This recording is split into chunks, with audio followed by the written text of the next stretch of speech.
بسم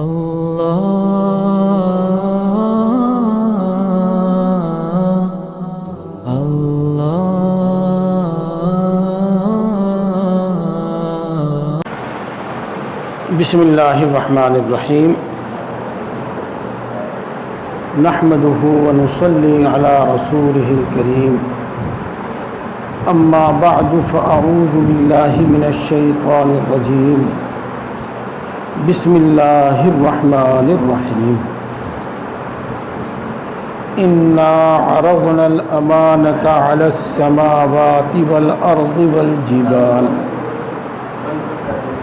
فأبين أن يحملنها وأشفقن منها وحملها الإنسان إنه كان ظلوما جهولا صدق اللہ العظیم۔ محترم بزرگوں اور دوستوں،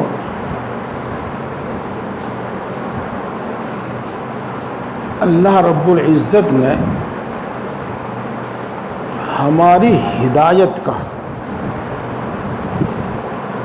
ہمیں سیدھے راستے پر رکھنے کا پورا انتظام فرمایا ہے۔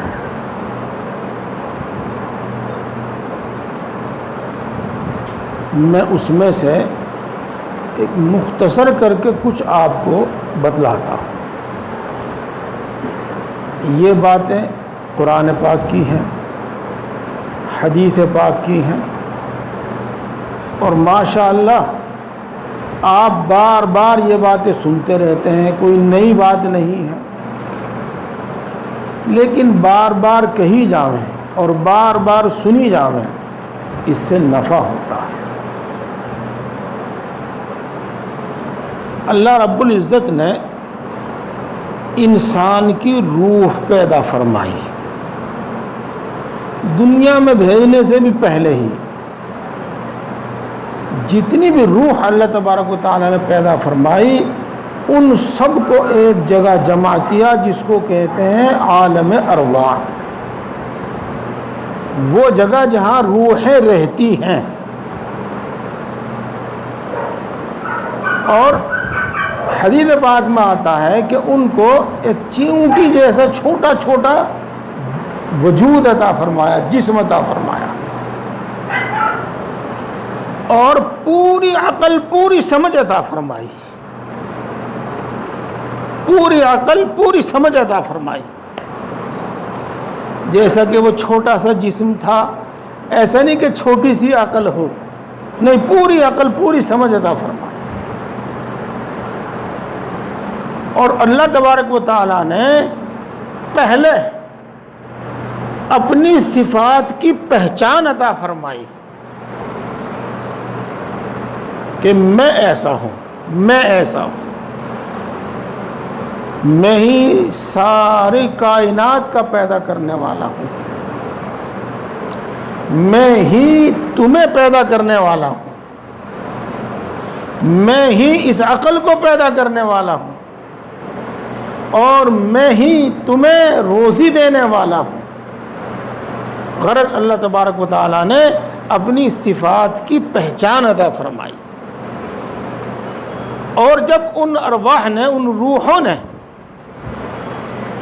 اللہ تبارک و تعالیٰ کو پہچانا، اللہ کی صفات کو پہچانا، پھر اللہ تبارک و تعالیٰ نے ان سب سے پوچھا الستو بربکم، کیا میں تمہارا رب نہیں ہوں؟ تو تمام ارواح نے، تمام روحوں نے ایک زبان ہو کر کہا بلا، کیوں نہیں، واقعی آپ ہمارے رب ہیں۔ اسی واسطے ہر انسان کے دل میں اللہ تبارک و تعالیٰ کی محبت اور اللہ تبارک و تعالیٰ کی عظمت اور بڑائی موجود ہے، یہ اسی کا اثر ہے۔ یوں کہتے ہیں کہ اس دنیا میں کچھ لوگ ہیں جن کو کہا جاتا ہے نیچری یا دہریہ، جو خدا کو نہیں مانتے، بہت کم تعداد میں، بہت تھوڑی سی تعداد میں۔ اگر یوں کہا جاوے کہ کہ 98% 99% خدا کو ماننے والے ہیں، اللہ کو ماننے والے ہیں، چاہے وہ اس کو اس طرح مانتے ہیں جس طرح ماننا چاہیے جیسے کہ مسلمان، یا اس طرح نہیں مانتے جس طرح ان کو ماننا چاہیے جیسے کہ دوسرے لوگ، لیکن اللہ کو مانتے ہیں۔ یہ اثر ہے اسی کا، کہیں کا کہ جو عالم ارواح میں ان سے ایک عہد لیا تھا، یہ اور اسی کا اثر ہے یہ کہ جب آدمی کے سارے وسائل ناکام ہو جاتے ہیں، جب اس کے پاس کوئی ذریعہ نہیں رہتا تو وہ اللہ کو پکارتا ہے، مسلمان ہو غیر مسلم ہو، 3 خداؤں کو پوجنے والا ہو یا کروڑوں خداؤں کو پوجنے والا ہو، لیکن جب وہ گر جاتا ہے اور کوئی وسیلہ کوئی سبب اس کو نظر نہیں آتا تو وہ اللہ کو، ایک اللہ کو پکارتا ہے۔ یہ اسی کا اثر ہے۔ اسی طرح میرے دوستو، اس کے بعد دیکھو چھوٹا سا مجمع ہے اور سب سچی طلب والے موجود ہیں یہاں، جن کے اندر سچی طلب ہے، اور سب یہاں پر وہ موجود ہیں جنہیں کوئی جلدی نہیں ہے، اس لیے اطمینان سے بات ہو، اطمینان سے بات سمجھائی جائے۔ ایک بات اور کہہ دوں میں، ضروری بات، آج بھی آپ کو وہ کام دے گی اور ہمیشہ کام بھی دے گی، شور مچانے والوں کی بات نہ سنو، وہ کچھ نہیں کہتے کھلاتے، بس وہ تو شور مچا کر لوگوں کو اپنی طرف متوجہ رکھتے ہیں۔ جی جذباتی واقعات سنانے والوں کی بات نہ سنو، ان واقعات میں سے نہ معلوم کتنے جھوٹے ہیں کتنے سچے ہیں، صرف وہ تو جذباتی باتیں سنا کے آپ کو اپنی طرف متوجہ کرنے والے لوگ ہیں، بس نہیں، عقل کی بات سنو، سمجھ کی بات سنو، قرآن کی بات سنو، حدیث کی بات سنو، واقعہ بھی سنو تو قرآن کا سنو، اور واقعہ بھی سنو تو حدیث پاک کا سنو، اور واقعہ بھی سنو تو پکا سچا تاریخی واقعہ سنو۔ خیر دوستو، اس کے بعد اللہ تبارک و تعالی نے ایک انتظام اور فرمایا اس کی ہدایت کا، اور وہ کیا تھا؟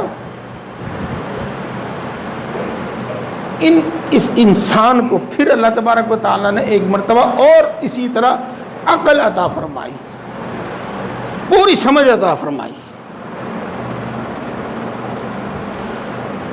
اس سے پہلے تو آپ ہی سمجھیے، اللہ تبارک و تعالی نے آسمانوں کو، زمینوں کو، پہاڑوں کو، اِنَّا عَرَضْنَا الْأَمَانَةَ عَلَى السَّمَاوَاتِ وَالْأَرْضِ وَالْجِبَالِ، میں ان تینوں کا ذکر ہے، سمجھ اور عقل عطا فرمائی۔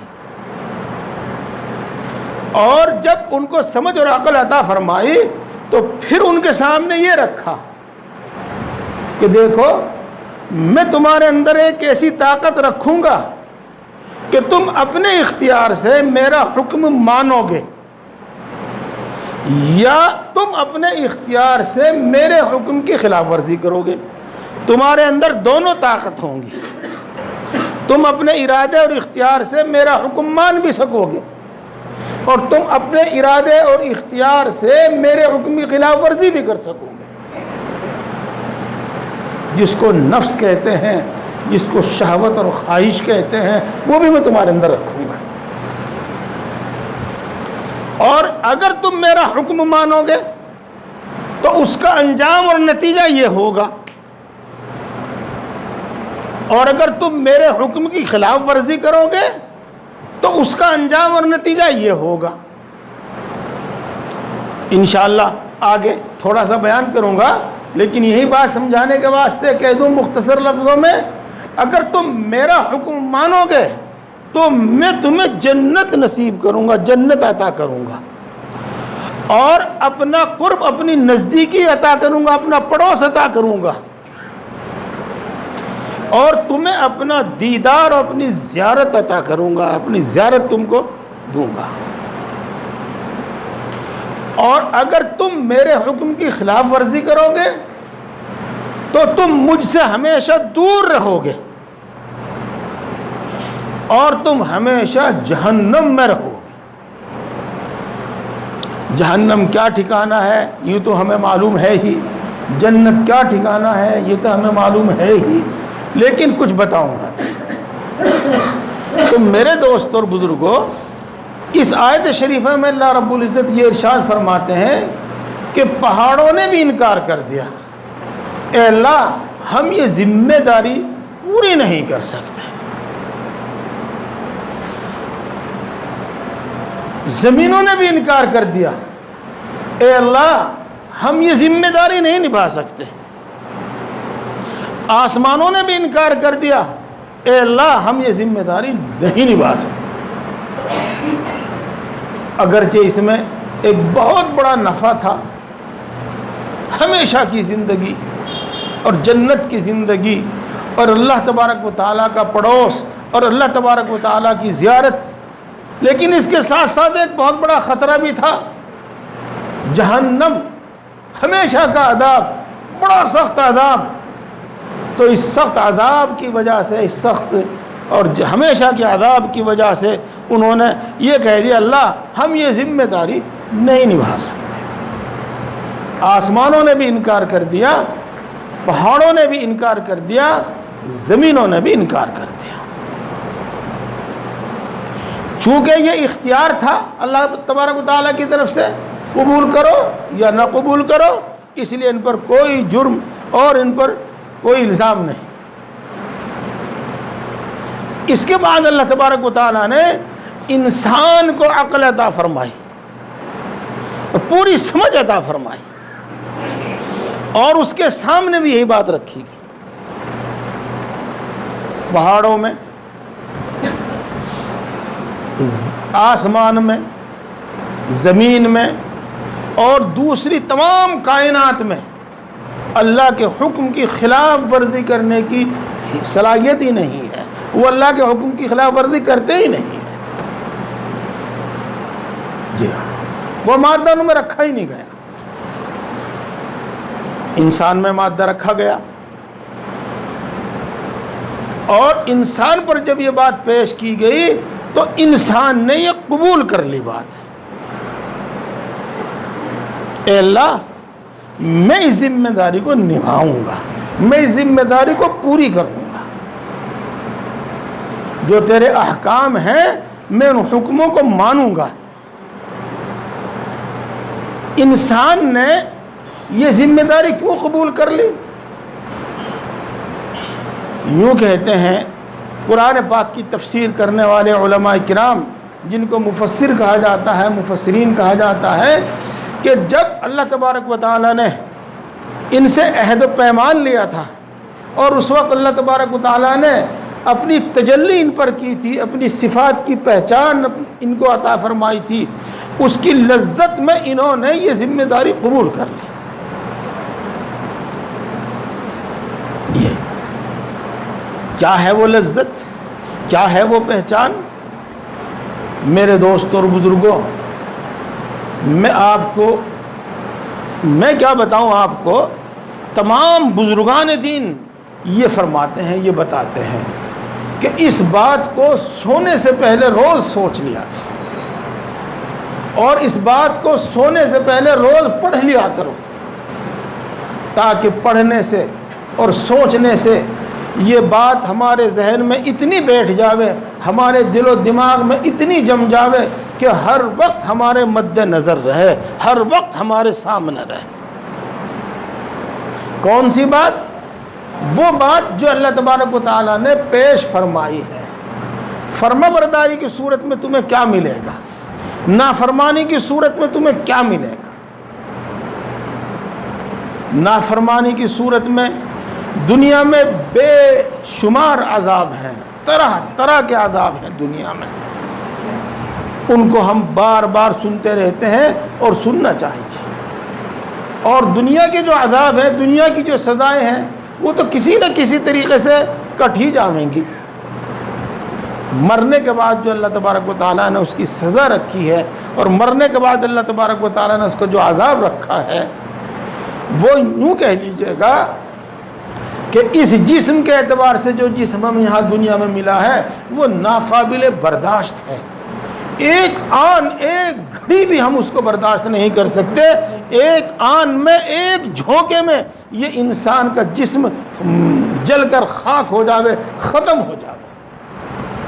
لیکن اس عالم میں انسان کا یہ جسم ایسا بنایا جاوے گا کہ سب کچھ برداشت کرے گا اور ختم نہیں ہوگا. مثال کے طور پر آگ یا جہنم جس کا ہم کثرت سے ذکر سنتے ہیں, کثرت سے ذکر سنتے رہتے ہیں, اور قرآن پاک میں جگہ جگہ اس کا ذکر آتا ہے. کیا ہے وہ جہنم؟ آگ تو ہے ہی. سب سے پہلی چیز آگ تو ہے ہی. اور آگ بھی کیسی؟ ایسی آگ کہ یوں آتا ہے حدیث پاک میں کہ اگر جہنمی کو جہنم کی آگ سے نکال کر اس دنیا کی آگ میں ڈال دیا جاوے تو اس کو اتنا آرام ملے گا اس آگ میں کہ اس کو نیند آ جائے گی. اب آپ اندازہ لگائیے, اب آپ سوچئے کہ وہاں کی جو آگ ہوگی وہ کیسی ہوگی, جس میں انسان یا تو ہمیشہ جلے گا یا ایک مدت تک جلے گا. مثال کے طور پر آپ کو معلوم ہے ایک نماز چھوڑنے کی, جان بوجھ کر چھوڑنے کی کیا سزا ہے جی؟ 1,76,00,000 برس. تو آپ سمجھئے گا کہ ایک ایک گناہ کی جب اس قدر سزا ہوتی رہے گی تو کتنی مدت تک یہ انسان اس جہنم میں رہے گا؟ اگر ہمیشہ نہ بھی رہا تو کتنے دن رہے گا؟ یہ تو میرے دوستو وہاں کی آگ کا حال ہوا. اور وہاں پر سانپ ہیں, بچھو ہیں. وہاں کے سانپ کیسے ہیں؟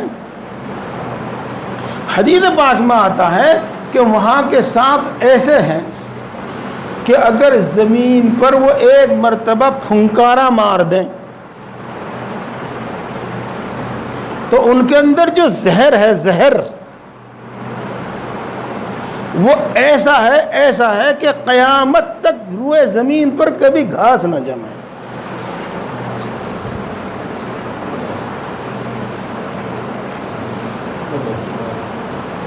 اور یہ سانپ اور یہ بچھو ان کو بار بار یوں کہو ہر وقت ڈستے ہوئے ہوں. موت وہاں ہوگی نہیں, تکلیف وہاں پر پوری ہوگی. تو آپ اندازہ لگائیے گا کہ اس شخص کی وہاں پر زندگی کیسی ہوگی اور اس شخص کی وہاں تکلیف کیسی ہوگی.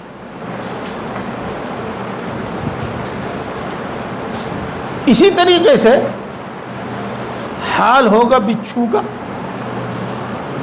بچھو حدیث پاک میں آتا ہے کہ جہنم کا بچھو اتنا بڑا ہوگا جتنا بڑا یہاں کا خچر ہوتا ہے. ان چیزوں سے آپ اندازہ لگا لیجئے گا کہ وہ زندگی کیسی ہوگی. یہ تو حال ہو گیا وہاں کے ماحول کا. ہر طرف آگ ہے, سانپ ہے, بچھو ہیں جی. اب اس کے بعد آئیے کھانے کا کیا حال ہوگا, پینے کا کیا حال ہوگا. پینے میں کیا دیا جاوے گا, کھانے میں کیا دیا جاوے گا. اور مستقل طور پر یعنی یہ تو وہاں کا جو میں نے بتایا وہاں کا موسم ہو گیا, وہاں کی فضا ہو گئی. اور جو مستقل طور پر عذاب ہوں گے وہ اس سے الگ ہوں گے. اب مثال کے طور پر کھانے کو اس کو کیا دیا جاوے گا. یہ پہلے تو یہ سمجھ لو کہ وہ لوگ بھوک بھوک پکارتے رہیں گے, وہ لوگ پیاس پیاس پکارتے رہیں گے. اور ہر مرتبہ جہنم کا داروغہ, جہنم کا منتظم ان کو یہ کہہ کر خاموش کر دے گا اخسؤوا فیہا ولا تکلمون, یہیں پڑے رہو, بات مت کرو. اور ہزاروں سال کے بعد, کتنی مدت کے بعد اللہ ہی بہتر جانتا ہے, جب ان کی فریاد سنی جاوے گی اور ان کو کھانے کو دیا جاوے گا تو زقوم ایک درخت ہے, وہ زقوم جہنم کی آگ میں ہی پیدا ہوتا ہے. ایک درخت ہے, ایک گھاس ہے جو جہنم کی آگ میں ہی پیدا ہوتا ہے. اسی حساب اندازہ لگا لیجیے گا کہ وہ کیا چیز ہوگی. ان شجرۃ الزقوم طعام الاسیم کالمہل یغلی فی البطون. کیا چیز ہے وہ زقوم؟ دیکھو دنیا میں بھی ایک زقوم ہے. آپ حضرات تو شہری لوگ ہیں, زیادہ نہیں جانتے, لیکن بہرحال گاؤں دیہات میں جنگل میں آپ جاتے رہتے ہوں گے. کھیتوں کی باڑ اور باغوں کی باڑ کرتے ہیں, اور ایک کانٹوں دار درخت آپ کو بالکل اس طرح جیسے کہ میرا ہاتھ اس طرح کا نظر آتا ہے. اوپر سے وہ سانپ کے پھن کی طرح چوڑا ہوتا ہے اور نیچے سے وہ نیڑا ہوتا ہے, اور بڑے موٹے موٹے اس میں کانٹے ہوتے ہیں. جڑ میں سے ہی ایک کانٹا 4-5 پھونگل سی نکالتا ہے, 4-5 شاخیں نکالتا ہے. یہ تو یہاں کا زقوم ہے. اور وہاں کا کیسا ہوگا؟ چونکہ وہاں کی ہر چیز تو یہاں سے بالکل الگ ہی ہے, صرف نام ہے. اسی کو لگا لو آپ, اگر یہی کھانے کو دیا جاوے تو کیا حال ہوگا. ظاہر بات ہے کہ آپ گیہوں کی روٹی کھاویں یا چاول کھاویں یا کوئی اور چیز کھاویں, وہ اکثر و بیشتر حلق میں بھی اٹک جاتی ہے. اور یہ تو کانٹوں دار ایک گھاس ہے, کانٹوں کا ایک درخت ہے. جب اس کو کھایا جاوے گا تو یقیناً یہ گلے میں اٹک جائے. تو گلے میں آپ جانتے ہیں اگر تھوڑی دیر بھی وہ پانی نہ ملے تو یہ حالت ہو جاتی ہے جیسے کہ ابھی دم نکلا, سانس رک گیا اور ابھی آدمی کا دم آخر ہوا. یہ ہے. لیکن ان کا حال یہ ہوگا کہ جب ان کے گلے میں یہ اٹک جاوے گا تو وہ دنیا کی بات یاد کریں گے کہ جب ہم دنیا میں کھانا کھاتے تھے اور گلے میں لقمہ اٹک جاتا تھا تو ہم اس کے بعد پانی پیا کرتے تھے. تو آؤ چلو داروغہ جہنم سے پانی مانگ لیں. تو داروغہ جہنم سے وہ پانی مانگیں گے, اور اس وقت بھی مانگتے ہی فوراً ان کی مراد پوری نہیں کر دی جاوے گی, بلکہ ایک مدت تک, ایک زمانے تک ان کی بات کو انسنی کر دیا جاوے گا. اور پھر ان کی جب مانگ پوری کی جاوے گی تو کیا دیا جاوے گا ان کو پانی پینے کو؟ کیا ہوگا وہ پینے کا؟ ان کا پانی وہی ہوگا جو ان کے جسم سے نکل رہا ہوگا جل جل کر. یہی وہ راد, وہی خون, وہی پیپ جو ان کے جسم سے نکل رہا ہوگا, ایک جگہ جمع ہو رہا ہوگا, وہی ان کو پینے کو دیا جائے گا. اور دوستو وہ سب چونکہ جہنم میں ہے, آگ میں ہے, جل جل کر ان کے جسم سے نکل رہا ہے, تو وہ بھی گرم ہوگا. کتنا گرم ہوگا؟ حدیث پاک میں آتا ہے کہ اتنا گرم ہوگا کہ جب وہ پینے کے لیے ان کو دیا جاوے گا اور اس کو اپنے ہونٹوں کے نزدیک کریں گے تو اس کی گرمی سے ان کے چہرے کی کھال اور چہرے کا گوشت پگھل جاوے گا.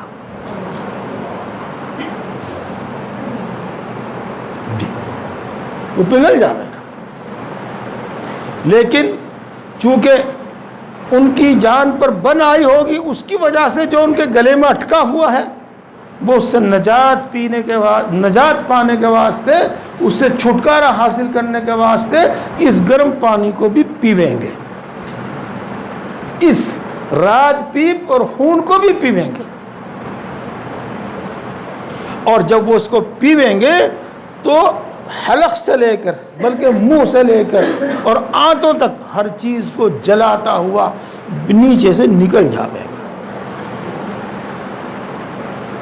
میرے دوستو ایک ذرہ برابر مبالغہ کر کے میں آپ کو نہیں بتا رہا ہوں, میں آپ کو ڈرا نہیں رہا ہوں, بلکہ قرآن پاک کی آیات کا تو ترجمہ آپ کے سامنے پیش کر رہا ہوں. اور یہ ان کے ساتھ ہوتا رہے گا, اسی طرح ان کے ساتھ ہوگا.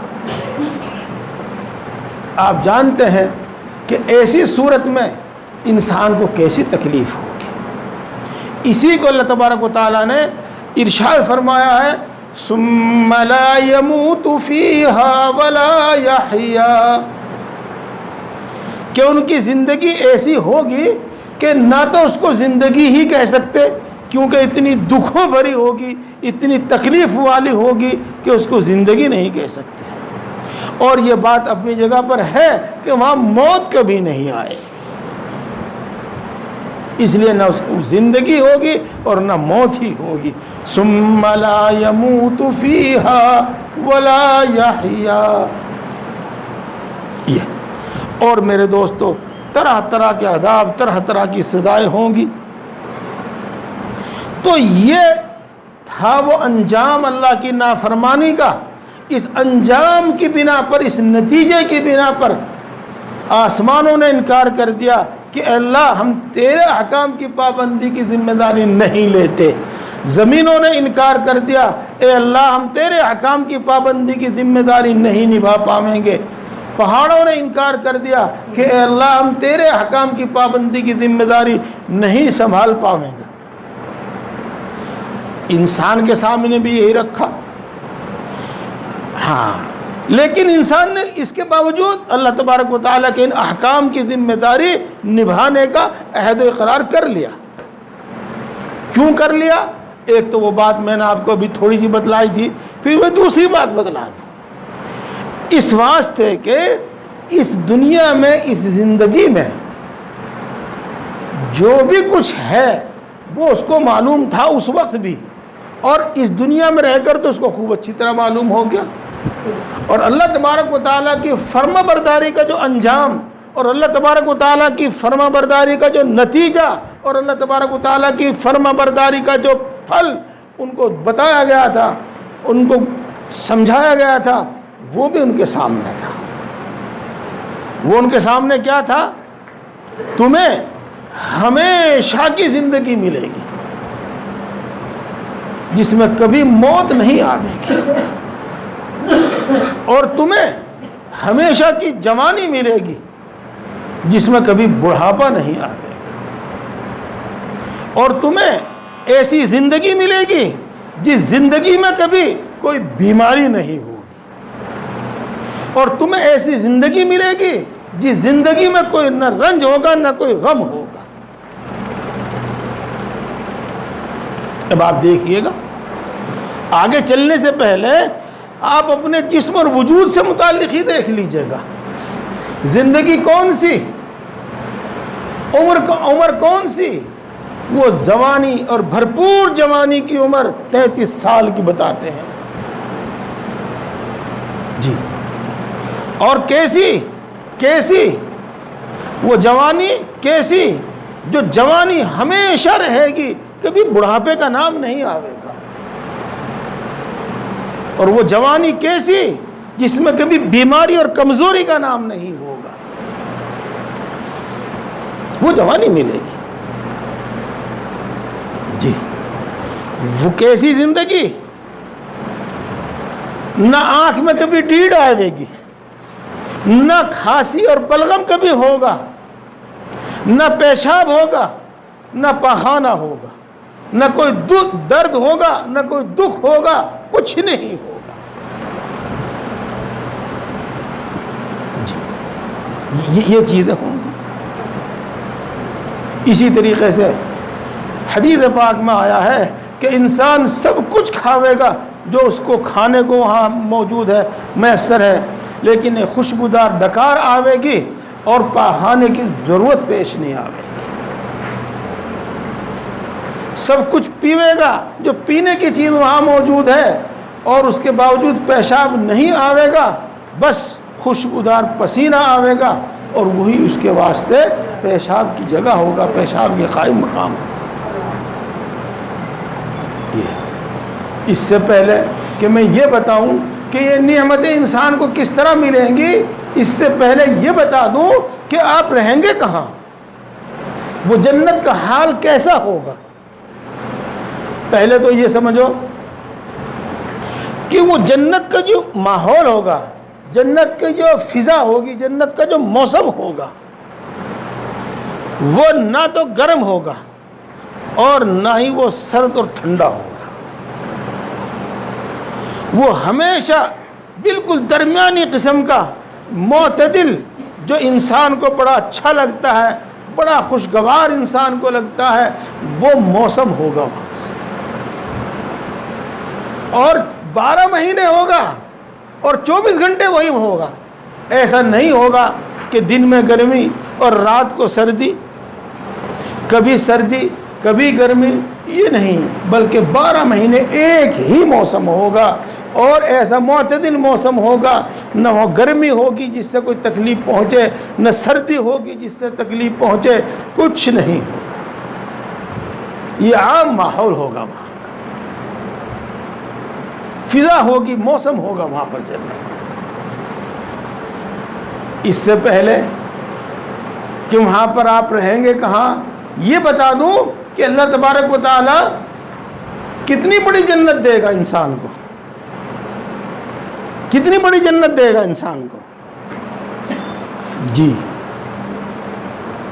حدیث پاک میں آتا ہے کہ بالکل آخر میں جنت میں جانے والا، اور سب سے آخر میں جہنم سے نکلنے والا، اور سب سے آخر میں جنت میں جانے والا، جب اللہ تبارک و تعالیٰ اس کے گناہوں کو معاف کر کے، وہ مومن ہوگا، جب اس کے گناہوں کو معاف کر کے، اس کی سزا کو معاف کر کے اللہ تبارک و تعالیٰ اس کو جنت میں داخل کریں گے، تو اس کو گناہوں کی معافی کے ساتھ اور عذاب اور سزا کی معافی کے ساتھ یہ خوشخبری عطا فرمائیں گے، یہ رحمت فرمائیں گے اس پر کہ جا ہم نے تجھ کو دنیا سے 7 گنی بڑی، 10 گنی بڑی جنت عطا فرمائی۔ آگے چلنے سے پہلے میں آپ کو بتاؤں، آپ قرآن پاک میں اور دعاؤں میں اکثر و بیشتر یہ سمجھ پڑھتے ہیں غفور الرحیم، غفور الرحیم۔ تو غفور کا مطلب یہ ہوتا ہے گناہوں کو بخش دینے والا، سزا کو معاف کر دینے والا، اور رحیم کا مطلب یہ ہوتا ہے کہ سزا معاف کرنے کے باوجود، سزا معاف کرنے کے ساتھ ساتھ بہت سارا انعام کر دینے والا۔ تو اب آپ سمجھئے، پہلے آپ اپنی اس دنیا کو سوچئے کتنی بڑی ہے، یہ کتنی بڑی ہے۔ آپ میں سے پڑھے لکھے لوگ ہیں، وہ جانتے ہیں، مجھے تو یاد نہیں ہے اس وقت، ممکن ہے آپ کو یاد ہو کہ پوری دنیا کا رقبہ کتنا بڑا ہے۔ آپ اس کو اس سے 7 گنا بڑا لے لیجئے گا، اور یہ جنت اس شخص کی ہوگی جس کو، جو سب سے آخر میں جنت میں جاوے گا۔ بلکہ یہاں تک آیا ہے حدیث پاک میں کہ وہ جب جنت کی طرف جاوے گا اور اللہ یہ فرماویں گے کہ تجھ کو 7 گنا دنیا سے 7 گنی بڑی جنت عطا فرمائی، اور وہ جنت کی طرف جاوے گا، اور ہر طرف بھیڑ، اس کو ہر طرف آدمی نظر آویں گے، تو واپس آ کر یوں کہے گا اللہ میاں میرے ساتھ مذاق نہ کرے، وہاں تو جگہ بھی نہیں ہے۔ لیکن جب اس کو یہ جگہ دکھائی جاوے گی، جب اس جگہ میں اس کو پہنچا دیا جاوے گا، تو اس کو یقین ہو جاوے گا کہ ہاں تجھ کو 7 گنا بڑی جنت عطا فرما دی گئی۔ اتنی بڑی ہوگی میرے دوستوں۔ اب آپ اندازہ لگا لیجئے گا، اگر آپ یہ کہیں کہ ہم اتنی بڑی دنیا کا کیا، اتنی بڑی جنت کا کریں گے، کیا کام آئے گی ہمارے وہ؟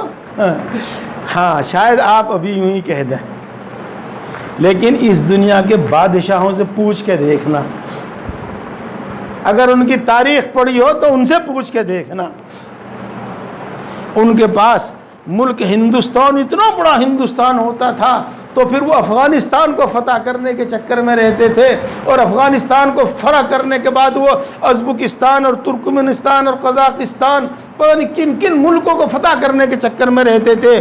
اگر اس کو ایک ملک، اور یوں کہہ دو کہ دہلی کا لال قلعہ اس کے رہنے کے واسطے بڑا کافی تھا، لیکن انسان کی خاصیت ہے اور انسان کی ایک ہوس ہے کہ پوری دنیا کو فتح کر کے بھی اس کی ہوس نہیں پوری ہوتی۔ اس واسطے یہاں اب چاہے آپ یہ کہہ رہے ہوں کہ اتنی بڑی دنیا کا، اتنی بڑی جنت کا ہم کیا کریں گے، لیکن یہ بھی آپ کو اگر اس دنیا کی خواہشات کے ساتھ دے دی جاوے تو تھوڑی معلوم ہوگی، لیکن وہاں تھوڑی معلوم نہیں ہونے کی، وہاں انسان کا مزاج ہی الگ بدل دیا جائے۔ چلو دوستو آگے چلو، یہ جنت اتنی بڑی ہوگی، لیکن یہ عرب کے ریگستان کی طرح نہیں ہوگی، یہ راجستھان کے ریگستان کی طرح نہیں ہوگی۔ جی جس طرف آپ نظر اٹھاویں گے اس طرف آپ کو نہریں بہتی ہوئی دکھائی دیں گی. دودھ کی نہر، شہد کی نہر، شراب کی نہر اور میٹھے پانی کی نہر، نہریں بہتی ہوئی دکھائی دیں گی. ہر طرف آپ کو اس میں محل دکھائی دیں گے، ہر طرف آپ کو اس میں باغ دکھائی دیں گے. جنت جنت ہم بولتے رہتے ہیں، لیکن جنت کے معنی ہی باغیچے کے ہیں. جنت کے معنی کوئی ریگستان کے نہیں ہیں. جنت کے معنی کوئی ایسے پہاڑی علاقے کے نہیں ہیں. جنت کے معنی خود باغیچے کے ہیں. یہ اور میرے دوستو، جب آپ حدیث پاک پڑھیں، حدیث پاک سنیں، تو حدیث میں جو اعمال کا بدلہ بتایا گیا ہے تو ہم گن نہیں سکتے، شمار نہیں کر سکتے کہ کتنے غلام ایک آدمی کو دیے جائیں گے، اور ہم گن نہیں سکتے، ہم شمار نہیں کر سکتے کہ کتنی حوریں ان کو دی جائیں گی، اور کس کس قسم کے مکان اس کو دیے جائیں گے. کوئی سونے کا، کوئی چاندی کا، کوئی موتیوں کا، کوئی کیسے پتھر کا، کوئی کیسے پتھر کا، نو بنو قسم قسم کے اس کو محل دیے جائیں گے. اور کبھی وہ اپنے اس محل میں ہوگا اور کبھی اس محل میں ہوگا. یہ ایسی جنت، یہ ایسا ہوگا. اور دوسرے پتھر وغیرہ تو آپ کیا سمجھ پاویں گے، وہ تو بادشاہوں کے ہاں ہیں. جی اتنی بات آپ سمجھ ہی جائیں گے کہ آج آپ ایک پتھر لگا کر، آپ اچھی سی قیمتی ٹائل لگا کر پھولے نہیں سماتے، لیکن اللہ تبارک و تعالی جنت میں ایسا محل عطا فرمائیں گے جس کی ایک اینٹ سونے کی اور ایک اینٹ چاندی کی ہوگی، اور درمیان میں ایسے ہیرے جواہرات ان میں لگائے جائیں گے جو بلب کی بجائے، روشنی کے بجائے وہ خود روشنی ان میں دیں گے. میرے دوستو، ان سب چیزوں کا آپ اندازہ کیجیے. کھانے پینے کے لیے کہاں سے آئے گا؟ کھانے پینے کے لیے کہاں سے آئے گا؟ کچھ مشینیں ایجاد تو ہو گئی ہیں جو وہاں کی حالت کو بتاتی ہیں، لیکن وہاں کا عالم پھر بھی ایک نرالا عالم ہوگا. دیکھو آپ حضرات گئے ہوں گے بہت سے بڑے شہروں میں، بڑی جگہوں میں، آپ بٹن دباویں گے تو چائے نکل کر آئے گی پکی پکائی. ایک دوسرا بٹن دبائیں گے تو کافی نکل کر آئے گی پکی پکائی. تو جنت کے بارے میں یہ لکھا ہے کہ وہاں پر اگر آپ کسی درخت کی طرف نگاہ اٹھا کر دیکھیں گے اور آپ کے دل میں بات آئے گی کہ میں یہ پھل کھاؤں، تو بس دل کا ارادہ کافی ہوگا، زبان کو حرکت دینے کی بھی ضرورت نہیں ہوگی.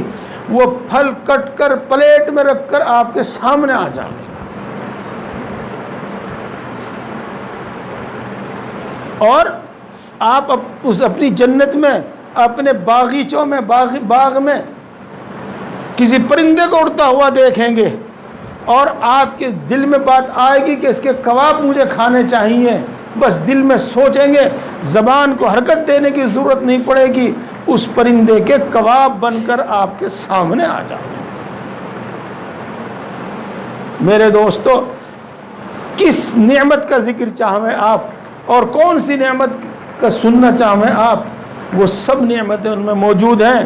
اور میں چلو آپ کو کسی کتاب کا نام نہ بتا کر آپ کو بتا دوں، 27واں پارہ قال فما خطبکم، اور سورہ رحمان سے آپ سب واقف ہیں.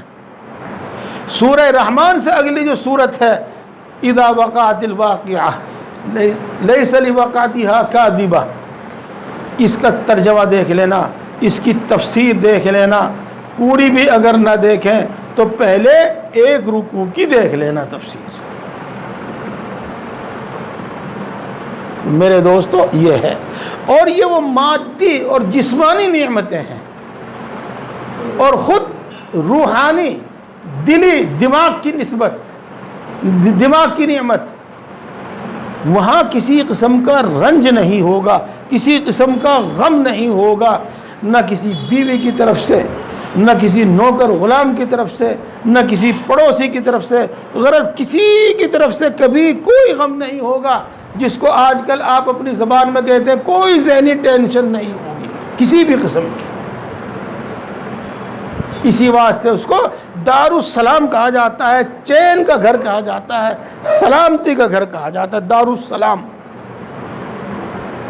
بس میں سمجھتا ہوں کہ اتنی بات کافی ہے، اور جنت کی نعمتیں، جنت کے احوال تو بہت ہیں۔ اس کے بعد آپ آگے چلیے گا، اسی پر اکتفا نہیں ہے، اسی پر یہی کافی نہیں ہے اور اسی پر بس نہیں ہے، اس کے بعد اللہ تبارک و تعالیٰ کا دیدار اور اللہ تبارک و تعالیٰ کی زیارت نصیب ہوگی۔ اور کچھ اللہ کے نیک بندے ایسے ہوں گے جو ہفتے میں ایک بار جمعے کے دن کریں گے، وہاں رات دن تو نہیں ہوگا لیکن کسی بھی طریقے سے دنوں کا حساب ہوگا۔ اور کچھ اللہ کے بندے ایسے ہوں گے جو روز اللہ تبارک و تعالیٰ کی زیارت کریں گے، اور کچھ اللہ کے بندے ایسے ہوں گے جو صبح شام یعنی دن میں 2 مرتبہ اللہ تبارک و تعالیٰ کی زیارت سے مشرف ہوں گے، اور کچھ اللہ کے نیک بندے اتنے اللہ کے قریب ہوں گے، اتنا اللہ کے قریب ہوں گے کہ وہ ہر وقت اللہ تبارک و تعالیٰ کو دیکھتے ہوئے۔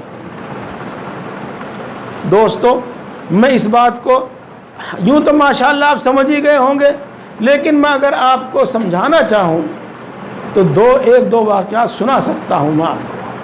بس ایک واقعہ سنا کر میں بات کو اس کو پوری کر دوں، یوں تو گھڑی بول گئی ہے۔ دوستو، حضرت یوسف علیہ السلام کے متعلق آپ نے سنا ہوگا کہ اللہ تبارک و تعالیٰ نے ان کو بہت حسن عطا فرمایا تھا، اور یہ بھی آپ نے سنا ہوگا کہ حضرت یوسف علیہ السلام اگرچہ غلام نہیں تھے، وہ تو نبی تھے، نبی کے بیٹے تھے، نبی کے پوتے تھے،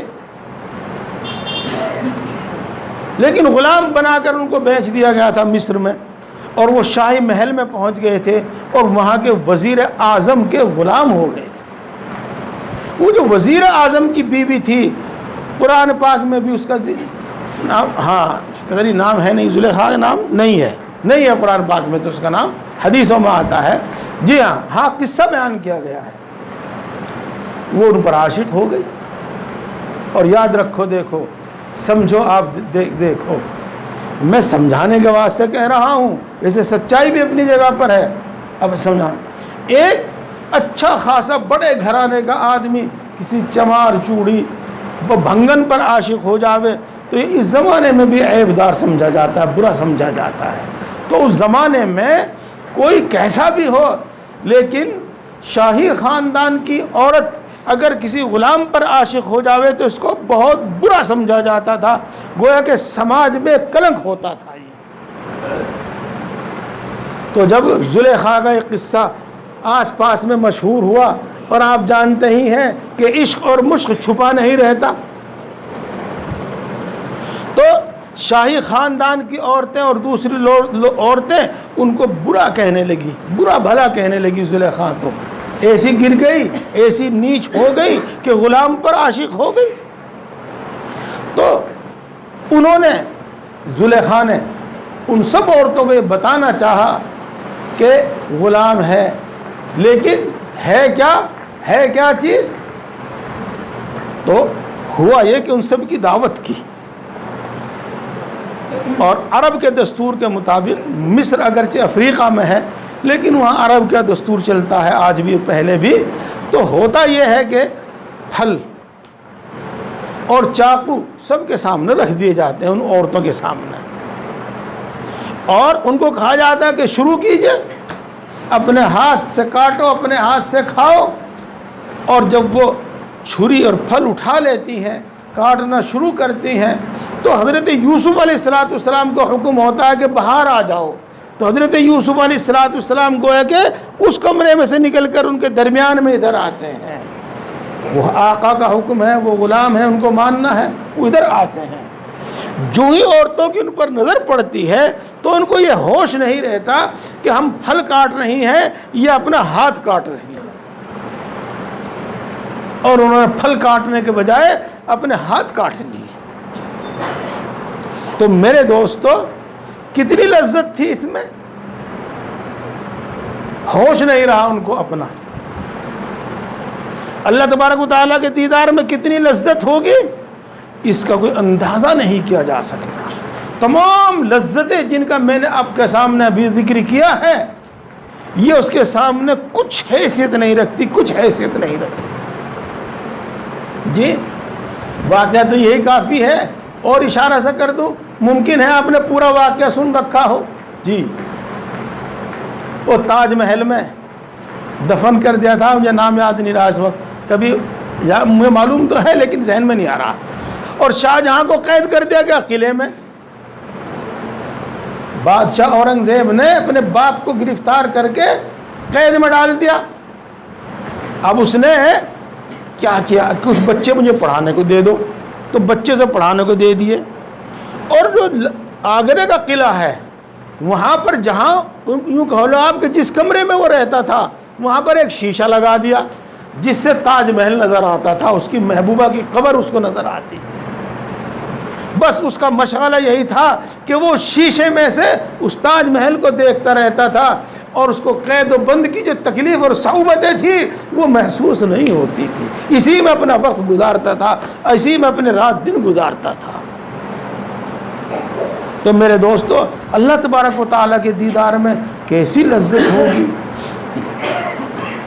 تو میں نے آپ کو کسی قدر بہت تھوڑی سی تفصیل کے ساتھ، بلکہ اختصار ہی کہیے گا، جنت کا کچھ حال سنایا اور جہنم کا کچھ حال سنایا۔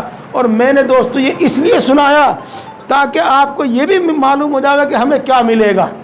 اور یہ بھی جو میں بتانا چاہ رہا تھا کہ پہاڑوں نے انکار کر دیا، آسمانوں نے انکار کر دیا، زمینوں نے انکار کر دیا، لیکن انسان نے اللہ تبارک و تعالیٰ کے دیدار کی لذت میں آنکھ بیچ کے اقرار کر لیا کہ اے اللہ میں تیرے حکموں کو پورا کروں گا اور میں یہ ذمہ داری نبھاؤں گا۔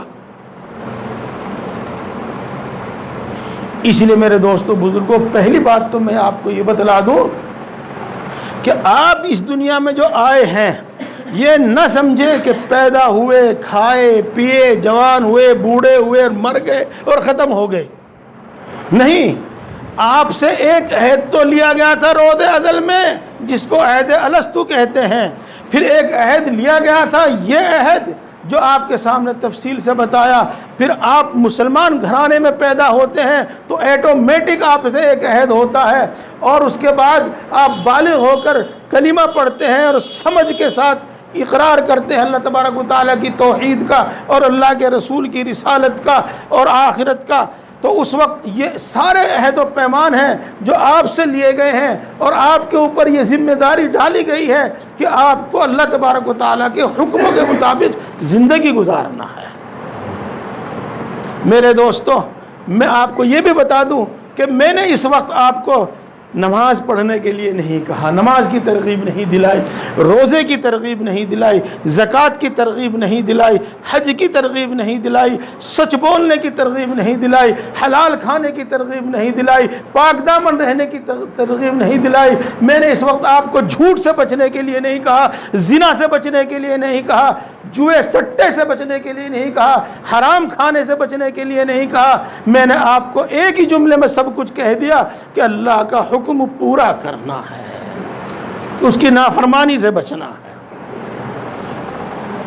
گھنٹی بج گئی اسی میں، وقت پورا ہو گیا اسی میں، لیکن میرے ذہن میں کچھ اور سوال ہیں، میرے ذہن میں کچھ اور سوال ہیں۔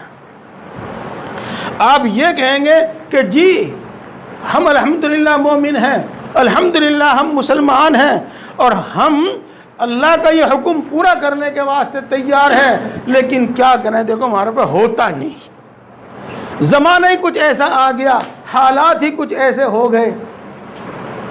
دیکھو جی اس موقع پر ہم سے سچ نہیں بولا جاتا، جھوٹ کے بغیر کام نہیں چلتا، اس موقع پر ہم سے نماز نہیں پڑھی جاتی، کاروبار میں خلل ہوتا ہے، نوکری میں خلل ہوتا ہے، وغیرہ وغیرہ، جو بھی آپ کہہ دیں۔ میرے دوست اور بزرگوں، تو ہی اگر نہ چاہے تو بہانے ہزار ہیں، تو ہی اگر نہ چاہے تو بہانے ہزار ہیں.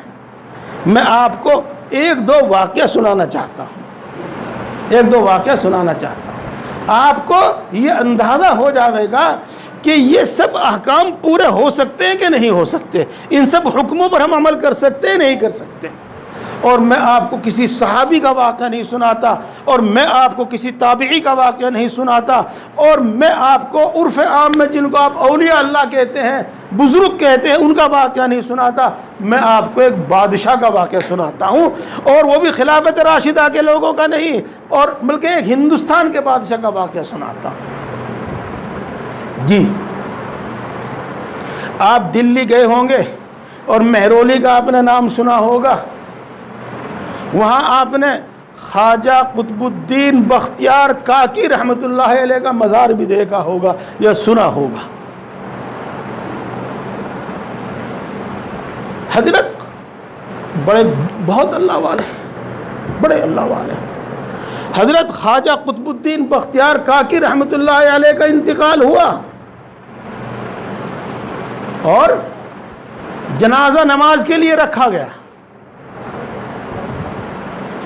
اور بادشاہ وقت کا بادشاہ شمس الدین التمش موجود ہے نماز جنازہ میں پڑھنے کے لیے. اور کتنی خلقت موجود ہے. یوں لکھے ہیں کہ مور و ملخ کی طرح، ٹڈیوں کی طرح، چیونٹیوں کی طرح ایک عالم میدان بھرا ہوا تھا، جس کو آج تک کہتے ہیں کہ جدھر نگاہ ڈالیے، نگاہ کی حد تک جہاں بھی نگاہ جاتی ہے، انسانوں کا ایک مجمع تھا اور انسانوں کا ایک سمندر تھا.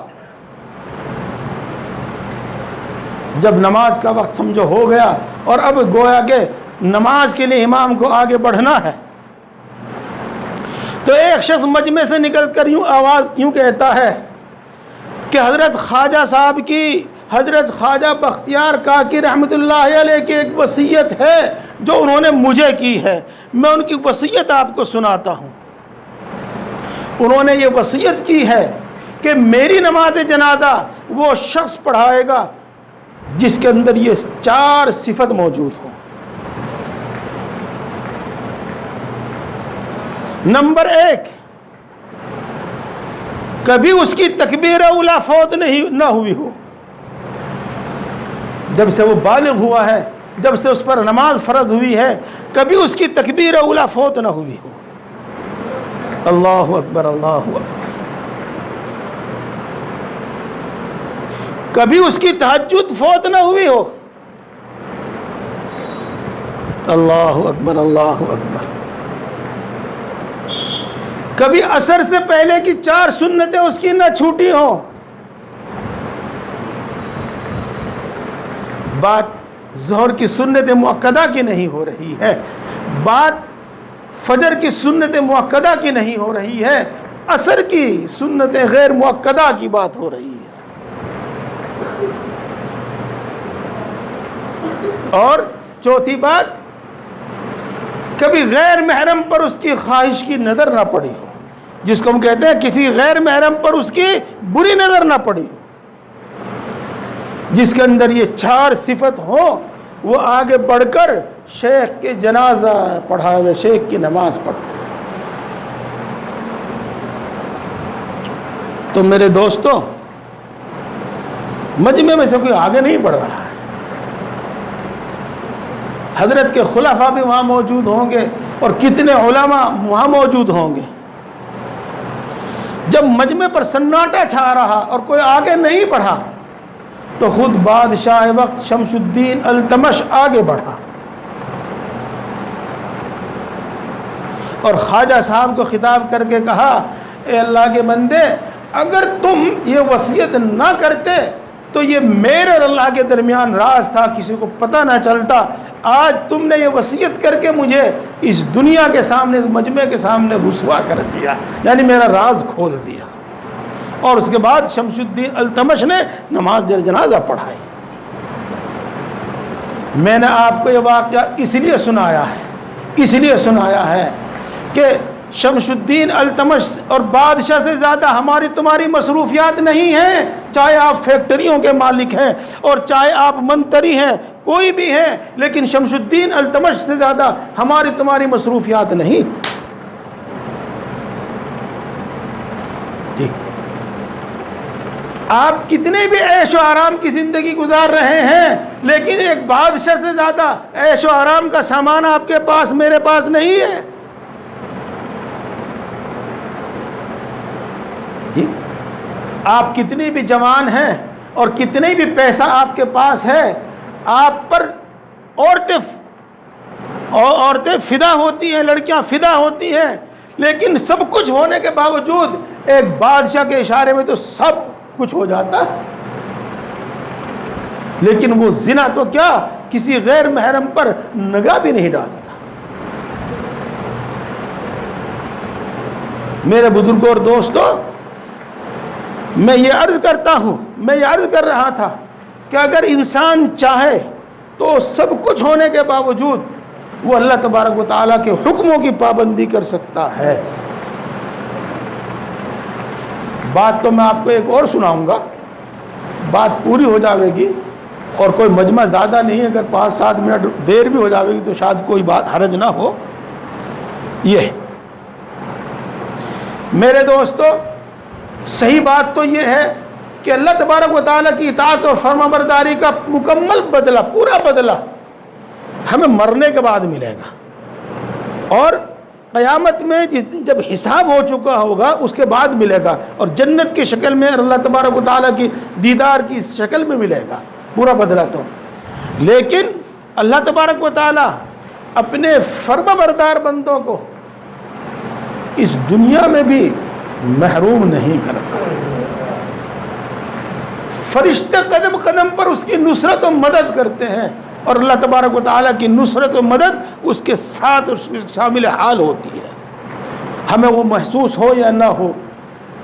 ہاں، میں پھر کہتا ہوں آپ کو، یہ شور مچانے والوں کی تقریر نہ سنا کرو، کسی محقق کی، کسی صاحب دل کی باتیں سن لیا کرو اور مسلسل سنا کرو۔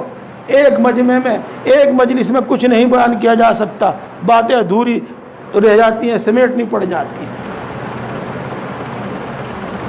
یہی بادشاہ بس ایک حصہ سنا گئے، اس کا میں پھر بات ختم کر رہا ہوں، بات تو بہت دور تک ہے۔ مہرولی میں اس کی حکومت تھی، بادشاہ تھا تو ہندوستان کا، مہرولی میں اس کا دارالحکومت تھا، جس کو آپ راجدھانی کہتے ہیں۔ میں بولنا پسند نہیں کرتا، میں ہندی کے الفاظ، انگلش کے الفاظ بولنا پسند نہیں کرتا۔ آپ کو بھی یہ مشورہ دوں گا کہ جب تک کام چلے ہرگز نہ بولنا۔ تو وہاں پانی کی قلت تھی، پانی کی کمی تھی، مسلمان بادشاہوں نے ہندوستان پر کوئی ظلم نہیں کیا، اس کی قسمت سنوار دی، تاریخ اس کی گواہ ہے۔ پانی کی کمی تھی، پہاڑی علاقہ تھا وہ مہرولی، کئی جگہ پر کنویں کھودے گئے، کئی جگہ پر تالاب کھودے گئے، تو حسب منشا پانی نہیں نکلا، نہ اچھا نکلا اور نہ اتنا نکلا جو مہرولی کے واسطے اور آس پاس کے واسطے کافی ہو جائے۔ بادشاہ اسی ادھیڑ بن میں تھا، اسی کشمکش میں تھا کہ سو گیا، بادشاہ سو گیا۔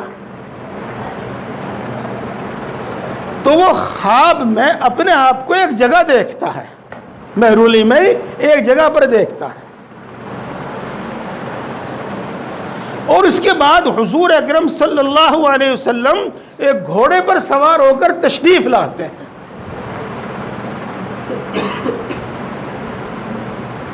اور رسول اکرم صلی اللہ علیہ وسلم کا گھوڑا اپنا اگلا پیر، اپنی اگلی ٹاپ زمین پر دے کے مارتا ہے تو وہاں سے ایک چشمہ ابلتا ہے پانی کا۔ خواب ختم ہو گیا۔ شمس الدین اسی وقت بیدار ہوا اور اسی وقت اس موقع پر پہنچا، اس جگہ پر پہنچا جہاں کا یہ واقعہ تھا۔ خواب میں جو اس نے جو جگہ دیکھی تھی اس جگہ پر پہنچا،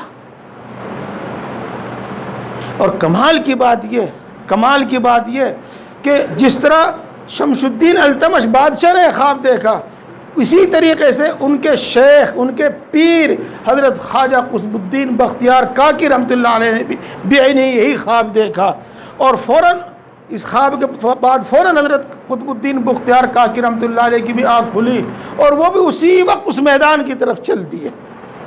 جب شمس الدین التمش وہاں پہنچا تو دیکھا کہ خواجہ قطب الدین بھی وہاں پر موجود ہے۔ جب الیک سلیک ہوئی، پوچھا آپ کیسے، تو پتہ چلا خواجہ قطب الدین کہتے ہیں کہ میں نے یہ خواب دیکھا ہے، اور شمس الدین التمش کہتے ہیں کہ میں نے بھی یہ خواب دیکھا ہے، اور اس جگہ کی تلاش شروع ہوتی ہے جس جگہ گھوڑے کے ٹاپ سے چشمہ ابلا تھا، تو پہنچتے ہیں کہ واقعی وہاں پر ایک چشمہ ابلا ہوا ہے۔ اسی جگہ انہوں نے وہ حوض بنایا، اور حوض شمشی کے نام سے، شمشی تالاب کے نام سے وہ آج بھی موجود ہے۔ بلکہ ہم نے تو کئی گئے تو ہم وہاں پر نہیں، لیکن سنا ہے کہ شمس الدین التمش نے اس جگہ پر ایک علامت اور نشانی بنائی تھی، جس جگہ گھوڑے کے ٹاپ سے وہ چشمہ ابلا تھا۔ میرے دوستو، یہ ہے اطاعت اور فرما برداری کرنے والوں کے واقعات، اور ان کے نہیں جو دنیا چھوڑ چھاڑ کر ایک کٹی میں جا کر، جنگل میں جا کر اللہ کی عبادت کر رہے ہوں، بلکہ ان کے واقعات جن کے ہاتھ میں بڑے ہندوستان کی بادشاہت تھی، افغانستان سمیت۔ جی، آپ یہ کہتے ہیں تہجد میں آنکھ نہیں کھلتی، آپ یہ کہتے ہیں کہ میں مصروف رہتا ہوں، بزی رہتا ہوں۔ ہاں، اورنگزیب رحمۃ اللہ علیہ، بادشاہ اورنگزیب رحمۃ اللہ علیہ ہر ایک کے لیے نہیں کہا جاتا، اولیاء اللہ کے لیے کہا جاتا ہے۔ اورنگزیب رحمۃ اللہ علیہ، آپ نے سنا ہوگا، بہت چرچا ہو رہا افغانستان کا آج کل۔ تو افغانستان میں ایک جگہ تھی بلخ، وہاں کا جو بادشاہ کہیے، گورنر کہیے، سپہ سالار کہیے، عبدالعزیز بلخی، اس کے ساتھ اورنگزیب کی جنگ جاری ہے، لڑائی ہو رہی ہے، جنگ ہے۔ یہ تو لکھا نہیں کتنے سپاہی ادھر تھے، کتنے سپاہی ادھر تھے، لیکن بہرحال جنگ ہے۔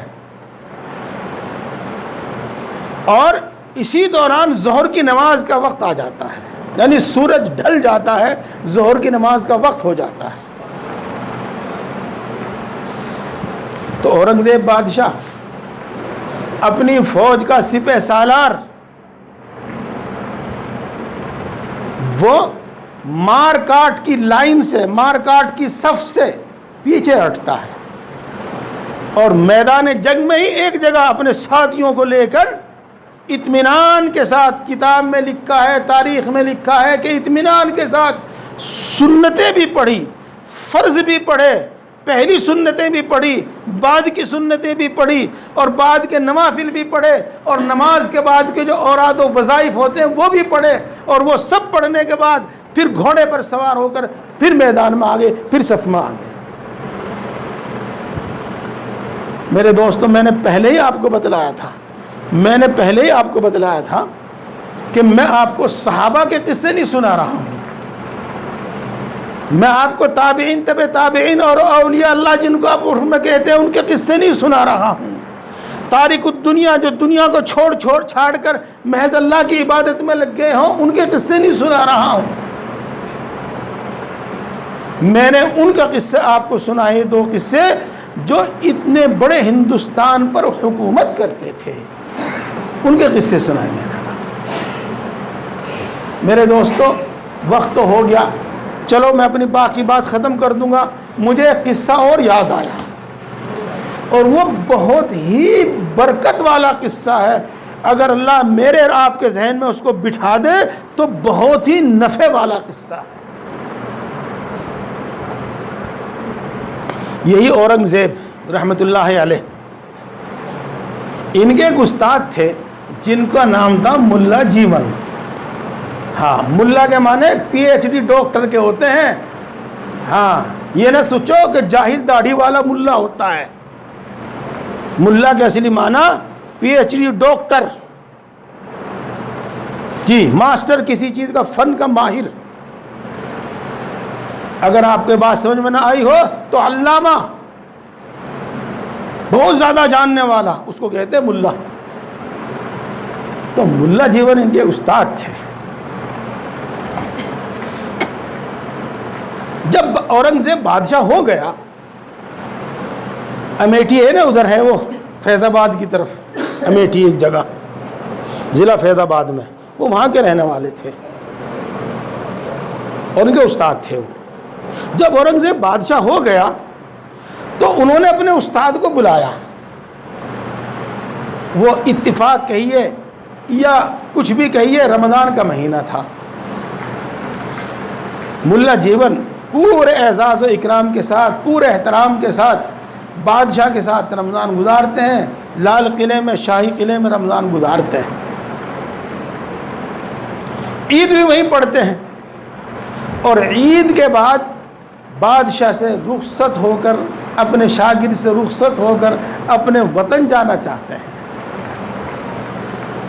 تو جب استاد محترم رخصت ہونے لگے، آج کی زبان میں کہتا ہوں میں جس سے آپ سب سمجھ جائیں، تو شاگرد محترم نے ہدیہ پیش کیا. کتنا بڑا ہدیہ؟ ایک چونی. سمجھو چونی کسے کہتے ہیں؟ نہیں چونی تو بھول بھال گئے، کچھ دنوں میں تو روپیہ بھی بھول جاؤ گے. 1 روپے کا چوتھائی 25 پیسے ایک چونی ان کو ہدیات دی. ٹھیک ہے، اس زمانے میں ایک چونی اگرچہ بہت کچھ تھی. وہ تو کئی سو سال پرانا واقعہ ہے. جب میں پڑھا کرتا تھا، گھر سے مدرسے میں آتا تھا، آج سے تقریباً 50 سال 52 سال پہلے، تو ہمیں بھی ہفتے میں ایک چونی ملتی تھی اور بہت کافی ہوتی تھی وہ. خیر، ایک چونی ان کو ہدیہ دیا. ملا جیون اپنے وطن گئے اور اپنے وطن میں جانے کے بعد انہوں نے اس چونی سے کاشتکاری شروع کر دی. کاشتکاری شروع کر دی اور وہ بڑھتا رہا. ادھر اورنگزیب دکن کی طرف چلے گئے. گجرات، حیدرآباد کا جو علاقہ ہے، دکن علاقہ، بمبئی کا جو علاقہ ہے، ادھر دکن کی طرف چلے گئے. اور 15 سال کے بعد ادھر سے ملک فتح کر کے، امن و امان قائم کر کے، بغاوتیں ختم کر کے پھر وہ واپس دلی میں آتے ہیں. تو اورنگزیب کا وزیر اعظم اورنگزیب سے کہتا ہے کہ ہم نے تو استاد محترم کے احترام میں ان پر لگان اور ٹیکس نہیں رکھا، لیکن ملا جیون اب بہت بڑے زمیندار ہو چکے ہیں، اگر اجازت ہو تو ان پر لگان اور ٹیکس رکھ دیا جائے. لگان اور ٹیکس رکھ دیا جائے اگر اجازت ہو تو. اورنگزیب کہنے لگے اپنے دل میں کہ وہ تو ایک درویش صفت آدمی ہے، ان کی جو سادہ زندگی تھی اس سے تو یہ اندازہ نہیں ہو سکتا کہ وہ بہت بڑے زمیندار ہو گئے جن پر لگان رکھا جاوے. تو انہوں نے بات اپنے دل میں ہی رکھی، لیکن پھر نیوتا دے دیا، پھر دعوت دے دی، اور اتفاق سے پھر وہ رمضان کا مہینہ تھا اور اورنگزیب پھر 15 سال کے بعد دلی کے شاہی قلعے میں، لال قلعے میں آئے اور رمضان شریف گزارا. بات، ان کا لباس، ان کی گفتگو، کسی چیز سے محسوس نہیں ہو رہا تھا کہ ملا جیون بہت بڑے زمیندار ہو گئے ہیں. جیسی سادہ زندگی پہلے تھی آج بھی ویسی سادہ زندگی تھی. اس لیے احترام سمجھیے یہ کچھ بھی سمجھیے، بادشاہ کو جرأت نہیں ہوئی، ہمت نہیں ہوئی یہ پوچھنے کی کہ آپ بڑے زمیندار ہو گئے اور مشورہ یہ ہے، صلاح یہ ہے کہ آپ پر لگان رکھ دیا جاوے تو رکھا جاوے کہ نہ رکھا جاوے. کچھ نہیں بولے. ایک دن باتوں بات خود ملا جی نے ہی کہا کہ بادشاہ صاحب، یہ جو بھی کچھ انہوں نے لفظ استعمال کیا ہوگا، آپ کی وہ چونی بڑی بابرکت چونی تھی، اور اس کی برکت سے، اس سے جو میں نے کام کیا اس کی برکت سے آج میں اتنا بڑا زمیندار ہو گیا ہوں. بتایا انہوں نے کتنی زمین، کتنی جائیداد، کتنا کیا ہے اس 15 سال کی مدت میں میرے پاس۔ وہ آپ کی چونی بڑی بابرکت چونی تھی۔ تو بادشاہ نے کہا ہاں ہی بابرکت چونی تھی، اور میں آپ کو اس بابرکت چونی کا قصہ پورا سنوانا چاہتا ہوں۔ چنانچہ بادشاہ نے اپنا ایک اردلی کہتے تھے، اس کو خادم کہہ لیجئے گا، نوکر کہہ لیجئے گا، اور یہ کہا کہ چاندنی چوک میں اتم سیٹھ کے گھر جائیے اور اتم سیٹھ کو یوں کہہ دیجئے گا کہ اپنا کھاتا آمد خرچ کا حساب لے کر آ جائیے۔ بہرحال جب کھاتا منگایا، اس کی کیا حالت ہوگی وہ تو وہ جانے، لیکن پہنچنا تھا اور پہنچا۔ بادشاہ یوں کہتا ہے کہ آپ اپنے فلاں سال کا آمد خرچ بتاؤ۔ وہی سال، فلاں سال کا آمد خرچ بتاؤ۔ یہ بنیے تو ہوتے ہی ہیں، سب آمد خرچ لکھا ہوا تھا۔ اس نے ایک ایک پڑھ کے سنانا شروع کیا۔ فلاں مزدور، فلاں نوکر، اس کو اتنی نوکری دی، فلاں حکیم اس کو اتنا وہ دیا ہوا۔ چلتے چلتے ایک جگہ آیا کہ ایک مزدور کو رات کی مزدوری 54 دی۔ اورنگزیب نے کہا کہ اس مزدور کا نام کیوں نہیں لکھا آپ نے؟ جس مزدور کو تم نے 54 دی ہے، اس مزدور کا نام کیوں نہیں لکھا؟ اس سے پہلے تو مزدوروں کا، ملازموں کا، نوکروں کا سب کا نام لکھا ہوا ہے، اس مزدور کا نام کیوں نہیں لکھا آپ نے؟ تو آپ جانتے ہیں کہ کسی کے حساب پر اگر کوئی ٹوک دے اس کو، تو اس کا مطلب یہ سمجھے گا وہ کہ بھئی یہاں غلطی پکڑی گئی یہاں پر۔ ہاں، تو وہ اتم سیٹھ کہنے لگا دیکھو بادشاہ سلامت جان بخشی جاوے، اور میں آپ کو سچ قصہ سناتا ہوں۔ ہاں سنائیے۔ میں نے کیوں نہیں یہاں نام کیوں نہیں لکھا گیا، میں اس کا سچ قصہ سناتا ہوں آپ کو۔ ہاں سنائیے۔ بات یہ تھی کہ میں نے نیا مکان بنایا تھا اور میں اس میں سیٹ ہو گیا تھا، رہ رہا تھا۔ تو برسات کا موسم شروع ہو گیا، پہلی برسات تھی۔ آپ یہ ڈاٹ نہ سوچئے گا ڈاٹ پڑی ہوئی تھی، لینٹر پڑا ہوا تھا۔ ہاں، وہ مٹی کی چھت تھی۔ جب اس پر کئی برسات گزر جائے جو تو پکی ہو جاتی ہے، وہ پہلی برسات میں تو وہ ایسی ہوتی ہے۔ تو وہ چھت ٹپکنے لگی، ایک جگہ سے بند کروں، دوسری جگہ سے ٹپکنے لگے، دوسری جگہ سے بند کروں، تیسری جگہ سے ٹپکنے لگے، اور اتنی ٹپکی کہ میرے گھر کا اندر کا ساز و سامان بھی بھیگنے لگا۔ اب میری بیوی پریشان ہو گئے کہ چھت کو ٹھیک کرے، سامان کو بچائیں۔ تو میں اسی پریشانی میں رات کے عالم میں باہر دیکھا کہ کوئی مزدور اگر کوئی آدمی مل جاوے اور وہ اس میں میرا تعاون کر دے۔ تو لائنٹین جلتی تھی پہلے وہاں، ہم نے بھی دیکھی ہے، ہمارے زمانے تک تھی وہ، آپ نے بھی شاید دیکھی ہو میونسپلٹی کی طرف سے۔ تو ایک لائنٹین کے نیچے ایک آدمی کھڑا ہوا نظر آیا، تو میں نے اس کو ہاتھ کی جھولی دے کے بلایا، وہ آ گیا۔ میں نے کہا بھائی میرا ایسا کام ہے، اگر آپ میرا یہ کام کروا دو تو میں آپ کو دن بھر کی پوری مزدوری دے دوں گا۔ انہوں نے کہا بہتر ہے، ٹھیک ہے جی، مجھے رات کی ٹھنڈ میں کام کرنے کو مل جاوے اور تھوڑی دیر کام کر کے پوری مزدوری مل جاوے، اس سے بڑھیا کیا ہوگا میرے لیے۔ اب بادشاہ سلامت پہلے اتم سیٹھ کے ساتھ چھت پر چڑھے اور چھت کی بہترین مرمت کر دی کہ وہ اب ٹپک نہیں رہی تھی، بارش میں ہی اس کی مرمت کر دی کہ وہ ٹپک نہیں رہی تھی۔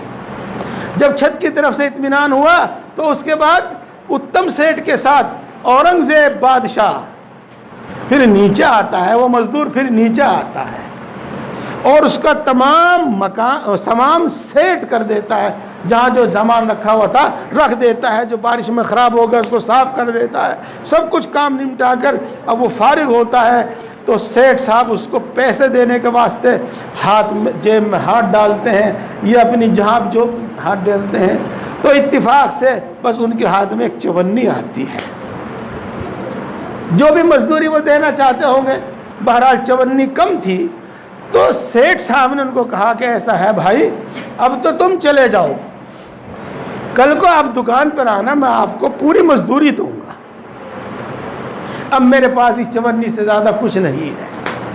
یہ مزدور کہنے لگا آپ مجھے چونی ہی دے دو۔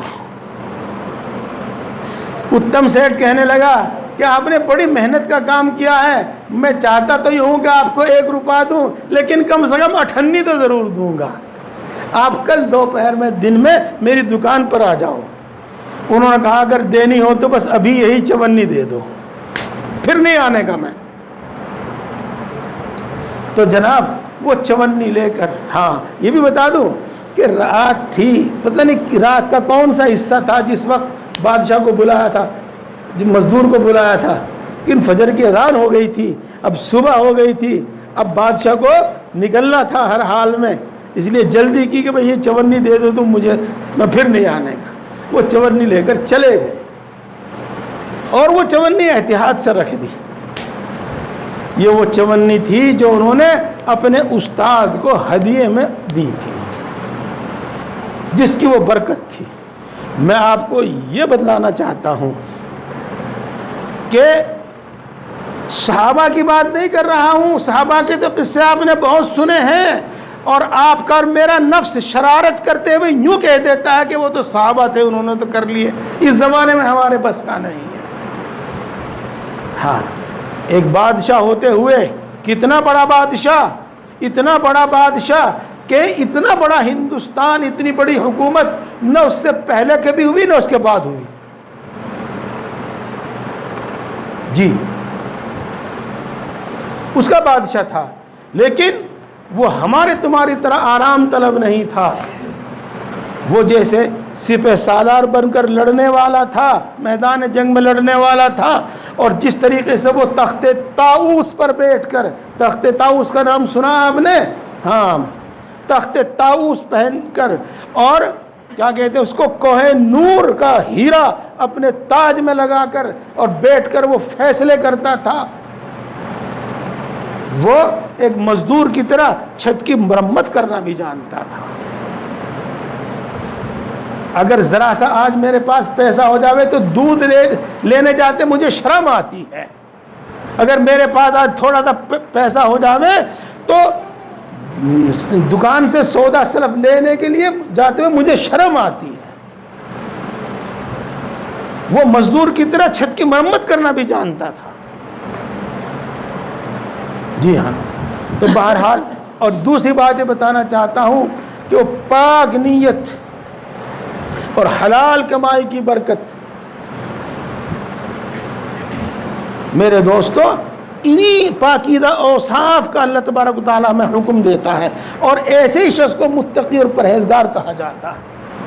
بہرحال میں اپنی بات پوری نہیں کر سکا، بس میں آپ کو یہ بتایا ہوں، یہ بتا رہا تھا، اور میں نے آپ کو یہ بتایا ہے کہ اللہ تبارک و تعالیٰ نے اپنے کچھ احکام ہمارے ذمہ رکھے ہیں، کچھ ایسے ہیں جو ہمیں کرنے ہیں، کرنے کے کام ہیں، اور کچھ ایسے ہیں جو ہمیں نہیں کرنے ہیں، وہ نہ کرنے کے کام ہیں، اور آپ کو کچھ نہ کچھ ان کے بارے میں معلوم ہے ہی، اور پوری بات معلوم ہونی چاہیے۔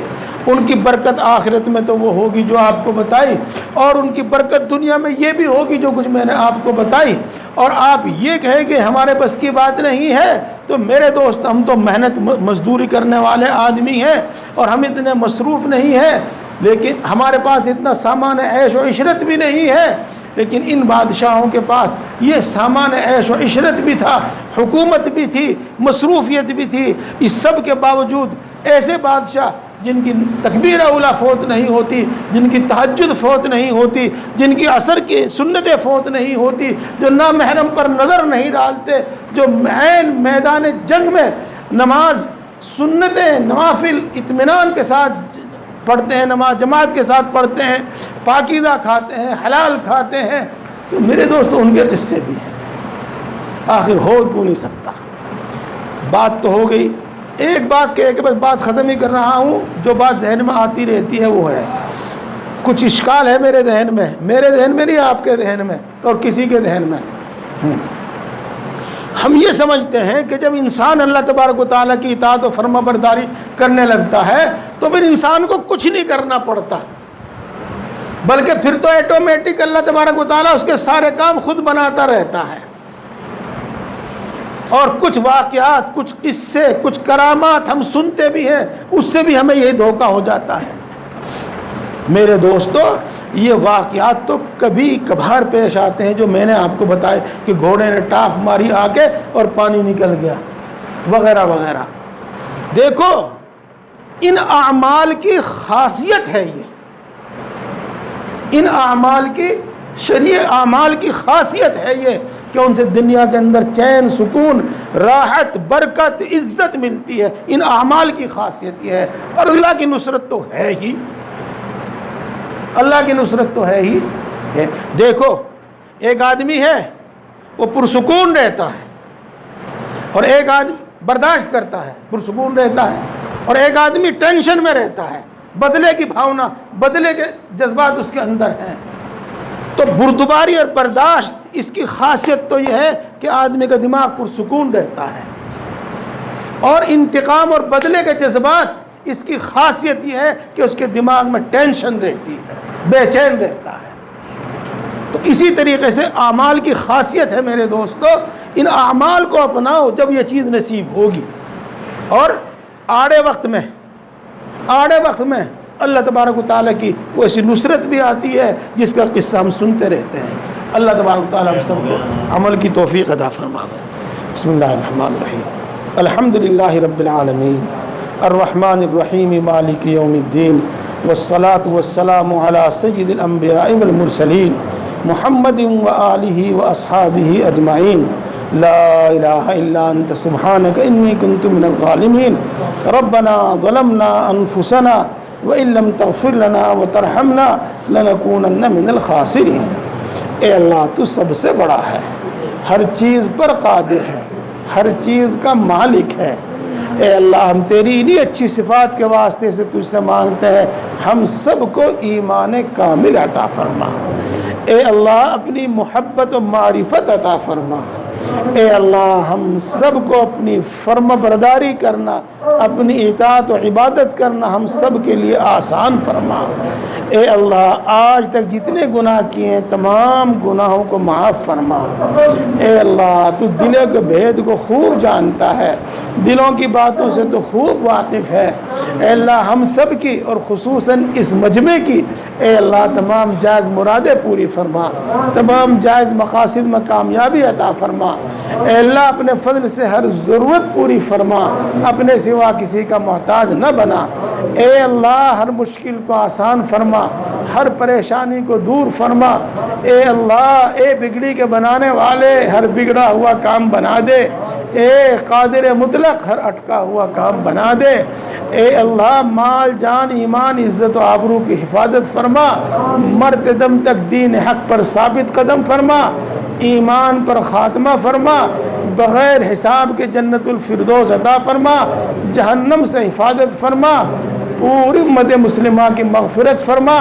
اے اللہ ہر وہ خیر تجھ سے مانگتے ہیں جو تیرے نبی نے مانگی ہے ہم کو عطا فرما، ہر اس شر سے پناہ چاہتے ہیں جس سے تیرے نبی نے پناہ چاہی ہے، اے اللہ تو اس سے ہماری حفاظت فرما، جو مانگا ہے وہ بھی عطا فرما، جو مانگنے سے رہ گیا وہ بھی عطا فرما، ہم سب کے حق میں بھی یہ دعائیں قبول فرما، اور جو دعا کے لیے کہتے ہیں ان کے حق میں بھی یہ تمام دعائیں قبول فرما، اپنے فضل و کرم سے اور اپنے نبی پاک حضرت محمد مصطفیٰ صلی اللہ علیہ وسلم کے صدقہ اور طفیل سے ہماری تمام دعاؤں کو قبول فرما۔